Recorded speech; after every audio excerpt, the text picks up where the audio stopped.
അസ്സലാമു അലൈക്കും വറഹ്മത്തുള്ളാഹി വബറകാതുഹു. അൽഹംദുലില്ലാ. പ്രിയപ്പെട്ടവരെ, ഞാൻ ഇന്ന് പറയാൻ പോകുന്നത് ഒരു മഹത്തായൊരു അമലിനെ കുറിച്ചിട്ടാണ്. ഈ ഒരു അമലിൻ്റെ പ്രതിഫലം എന്ന് പറയുന്നത് നമ്മൾ ചിന്തിക്കുന്നതിനേക്കാളൊക്കെ അപ്പുറമാണ്. ഈ ഒരു അമല് നമ്മൾ ഒരു നിസ്സാരാക്കേണ്ട ഒരു കാര്യമല്ല. ഇന്നത്തെ കാലത്ത് പല ഉമ്മമാരുടെയും മനസ്സിലുള്ള ഒരു ആവലാതിയാണ്, പല ഉമ്മമാരുടെയും ദുഃഖമാണ് എന്തെന്ന്, അവരുടെ മക്കൾക്ക് ഒരു ജോലി ഉണ്ടാവില്ല, ജോലി ഇല്ലാത്തൊരവസ്ഥ. ആ ഒരു കുടുംബം നോക്കേണ്ടതൊക്കെ ആ ഒരു മകനായിരിക്കും. അപ്പോൾ ആ ഒരു മകന് ജോലി ഇല്ലാത്തൊരവസ്ഥ വരുമ്പോൾ ആ ഉമ്മയ്ക്ക് ഉണ്ടാകുന്ന വേദന നമുക്കൊക്കെ അറിയാൻ പറ്റുന്നതാണ്, പല ഉമ്മമാരും അനുഭവിച്ചു കൊണ്ടിരിക്കുന്നതുമാണ്. അപ്പോൾ അവരുടെയൊക്കെ ഒരു ചിന്ത എന്ന് പറയുന്നത്, ഞാൻ എന്തൊക്കെ ചെയ്തിട്ടും, എന്തൊക്കെ അമലുകൾ ചെയ്തിട്ടും എന്തേ എൻ്റെ റബ്ബ് എനിക്ക് ഈ ഒരു കാര്യത്തിന് ഉത്തരം നൽകുന്നില്ല, എന്തേ ഒരു കാര്യത്തിന് ഒരു ഉത്തരം നൽകുന്നില്ല എന്നുള്ളതായിരിക്കും. അപ്പോൾ ഇത്തരം വിഷമങ്ങളൊക്കെ അനുഭവിക്കുന്നവർക്ക് വേണ്ടിയിട്ടുള്ള ഒരു അമലാണിത്. ഇത് തീർച്ചയായും നിങ്ങളുടെ ജീവിതത്തിൽ ഉൾക്കൊള്ളണം. എല്ലാ ദിവസവും മുടങ്ങാതെ ചെയ്യുകയാണെങ്കിൽ ഇൻഷാ അല്ലാഹ് നിങ്ങളുടെ പ്രാർത്ഥനയ്ക്ക് ഉത്തരം നൽകുമെന്നത് ഉറപ്പുള്ള കാര്യമാണ്. അതുപോലെ തന്നെ ഒരുപാട് ആളുകൾ സ്ഥലമിടപാട് കാര്യങ്ങളായിട്ട്, അതായത് ഇപ്പോൾ സ്ഥലം വിറ്റ് പോകാതിരിക്കുക, അതുപോലെ വീടില്ലാത്ത അവസ്ഥ ഉള്ള ആളുകളുണ്ടാവും, വീടില്ലാതെ വാടക വീട്ടിൽ താമസിച്ച് കഷ്ടപ്പെടുന്ന ആളുകളുണ്ടാവും. അപ്പോൾ ഇത്തരക്കാർക്കൊക്കെ വിഷമങ്ങൾ അനുഭവിച്ച് ഒരുപാട് കാലമായിട്ട് വീട് സ്വപ്നം കാണുന്ന ആളുകൾ ഒരുപാട് പേരുണ്ട് നമ്മൾക്കിടയിൽ തന്നെ. അപ്പോൾ ഇത്തരം ആളുകളൊക്കെ ഈ ഒരു അമല് ചെയ്തു കഴിഞ്ഞാൽ, തുടർച്ചയായി അള്ളാഹുവിനെ മുൻനിർത്തി ചെയ്താൽ നിങ്ങളുടെ ആഗ്രഹം നടക്കുമെന്നത് ഉറപ്പുള്ള കാര്യമാണ്. അതുപോലെ തന്നെ കടം കൊണ്ട് വിഷമിക്കുന്ന ആളുകളുണ്ട് നമുക്കിടയിൽ തന്നെ.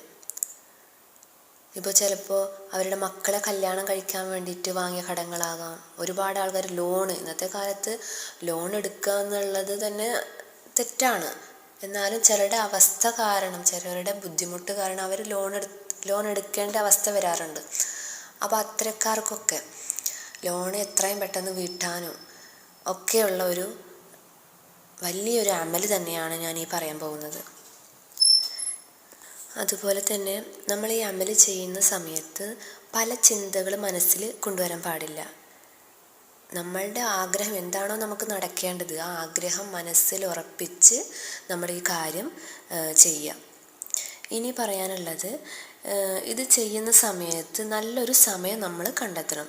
അപ്പോൾ കഴിയുന്നത് നമ്മൾ സുബ്ഹി നമസ്കാരത്തിന് ശേഷം നല്ലൊരു ടൈമാണ്, അതായത് നല്ലൊരു ബഹളവും ഒന്നും ഇല്ലാത്ത, കുട്ടികളുടെ ഒന്നും സൗണ്ട് ഇല്ലാത്ത ഒരു ഏകാന്തമായൊരു സമയമാകുമ്പോൾ ആ സമയത്ത് നമ്മുടെ വിഷമങ്ങളൊക്കെ അള്ളാഹുവിനോട് പറഞ്ഞ് നമ്മുടെ കാര്യങ്ങൾ ചെയ്യാം.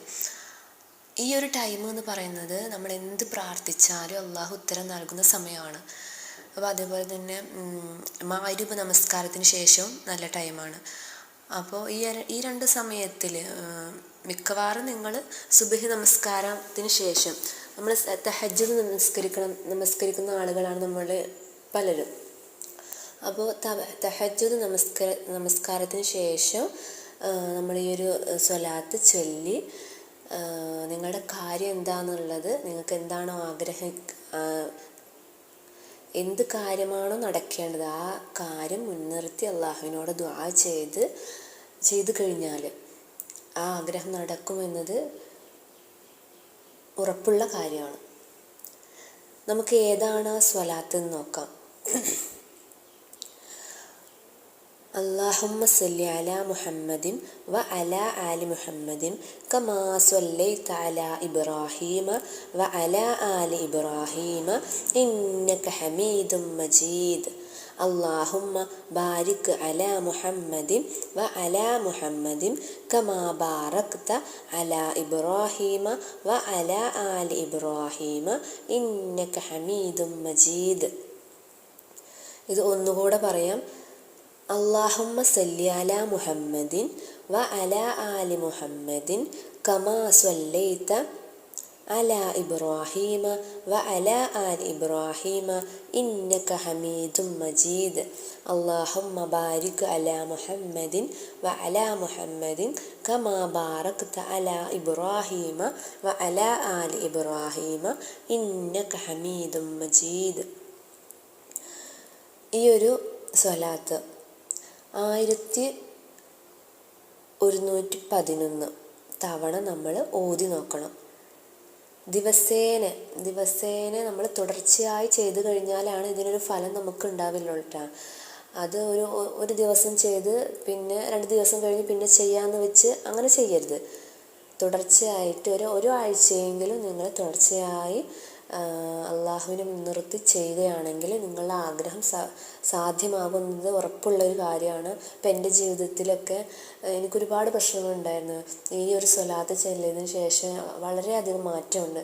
അപ്പോൾ എനിക്കുണ്ടായ ഒരു അനുഭവം നിങ്ങളിലേക്ക് എത്തിക്കുക എന്നുള്ളത് എനിക്ക് സന്തോഷമുള്ള കാര്യമാണ്. അതൊരു നല്ലൊരു ഇൽമല്ലേ ഒരാളിലേക്ക് പറഞ്ഞു കൊടുക്കുക എന്നത്. അതുകൊണ്ടാണ് ഞാൻ ഈ ഒരു കാര്യം നിങ്ങളുമായിട്ട് ഷെയർ ചെയ്തത്.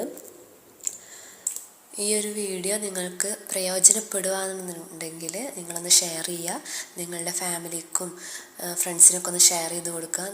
നമ്മൾക്ക് കിട്ടുന്ന ഈ ഇൽമ് നമ്മൾ മറ്റുള്ളവർക്കും പകർന്നു കൊടുക്കുകയാണെങ്കിൽ അതൊരു നല്ലൊരു കാര്യമല്ല. അള്ളാഹുവിൽ നിന്ന് നമുക്കൊരു പുണ്യമാക്കപ്പെട്ടൊരു പ്രവൃത്തിയാണ്.